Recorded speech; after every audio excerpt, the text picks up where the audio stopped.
Coach, it's so rare to have practice days, it feels like now. What have you guys kind of been focusing on when you have had them, and how did today go? Yeah, today went well. To your point, since Christmas, I think we've had a few 2-day in between games, and I feel like we never had that going into Christmas. So being smart, taking off yesterday, guys coming in, getting their PD treatments, lifts in, but then today just being, not going long, but making sure we're getting work in, concentrating on things that maybe are giving us some trouble, but also with tomorrow night, with Golden State being such a unique team, with unique players, covering some of their, not play calls necessarily, but their concepts and how we need to guard them. And now we get on that plane, and hopefully we can have some follow-through from what we worked on today into the game tomorrow night. Coach, you mentioned before, team's a little bit worn down physically just over the course of a very tough beginning of the season stretch. Just how are they doing? Just a couple of off days and a couple practice days. Yeah, it seemed to be pretty good. I think once again, I think getting Aaron back was uplifting for everybody. Obviously, one, because you're getting your starting power forward back, but just when a guy is away from the team and he comes back, I think everybody brings a smile to their face, if you will. So, but yeah, you're right. I mean, it's you're getting through the holidays. Now everybody's kind of looking towards, all right, how do we get to All-Star break? And that's a ways away. And I was looking at the month of January in terms of the quality of opponent. We have some really tough games in the month of January. And obviously, we always talk about one game at a time, and tough back-to-back coming up, probably the worst back-to-back in the business in terms of playing a national TV game and then coming back and playing the very next night. But we're just focused on Golden State, one game at a time. But I think the guys are in a pretty good place mentally and, knock on wood, physically as well. Do you find that it helps players to sort of fragment the season like that, almost in terms of like mentally, okay, make it from Christmas to All-Star, or make it from beginning of season to Christmas? Is that something that sort of naturally happens and can help guys through that? And you'll realize that too as you're around this business long enough, that if you look at it as an 82-game monster, it could be overwhelming.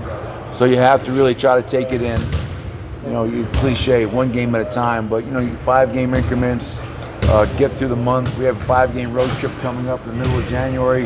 We take small bites, and that's how you kind of get through the season. But there's a lot of emotions that go into it, and the holidays can be draining because everybody's got family in town. So now that you're through the holidays, now you got to just kind of get back to focusing on the task at hand, and hopefully our guys are able to do that. Did you see anything different from Reggie on Monday, or just how good was it to see him kind of bounce back? Yeah, he just had a really good game. Nothing different. But Reggie's had a great year for us. He had some games where he'd been struggling to make shots, but it was just him finding that rhythm, going out there and playing at a high level. Just curious how Vlatko's progressing. Really well. It's funny. We were talking the other day as a staff, and I really feel there is some kind of connection between your mind and body in terms of recovery. And I remember I texted Vlatko the minute, the moment that happened in this past summer. And from day one through today, his outlook and perspective have been so positive.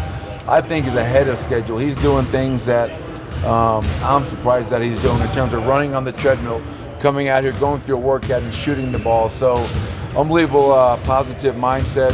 His recovery is going well. We've tried to keep him engaged by doing a few of the personnel reports to with our guys, and I think he enjoys that, and he does a really good job with that. So I couldn't be more proud of Vlatko and just who he is and how he's attacking his return to play. Did you get to listen to any samples of his work when he was doing a couple games on the radio? No, I don't listen to radio or TV, sorry.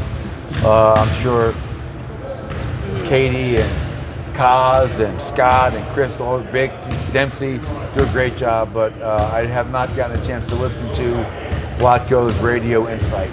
But that'll be like 1,027 on my to-do list. How do you feel like Nikola's paced himself through this season, and just where he's at, mentally with the stress that's on him, week in, week out?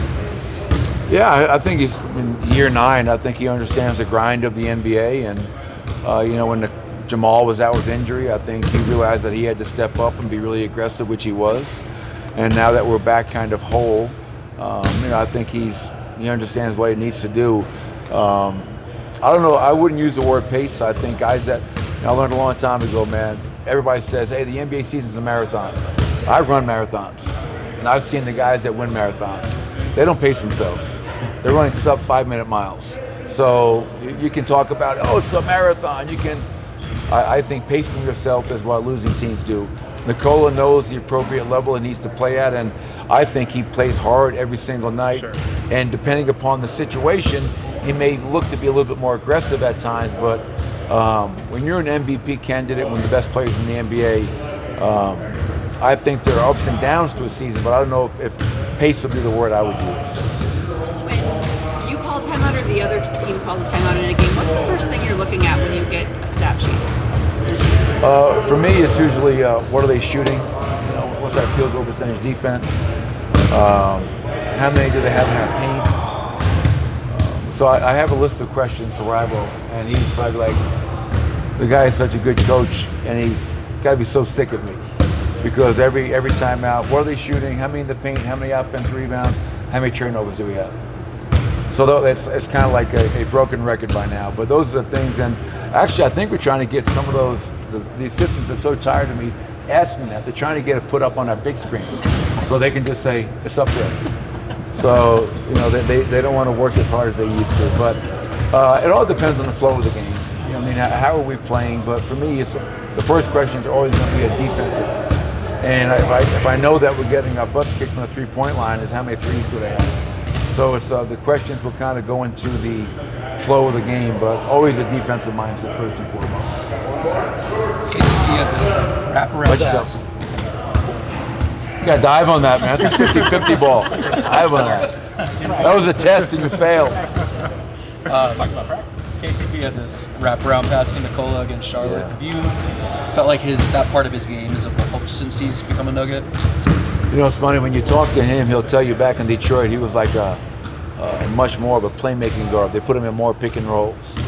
But there have been times this year, again, maybe when Jamal was out and we were playing some funky lineups with no true point guard out there, I think KCP's playmaking is vastly underrated. He's done a really good job. The pass you mentioned, but overall, just sometimes coming off and just making the really simple play.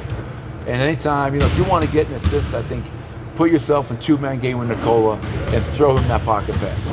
And something good's going to happen. You're going to get a great look.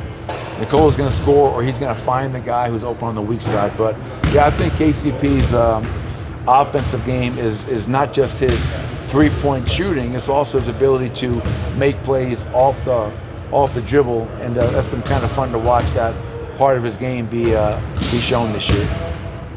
Thank you, Coach. Thanks, everybody.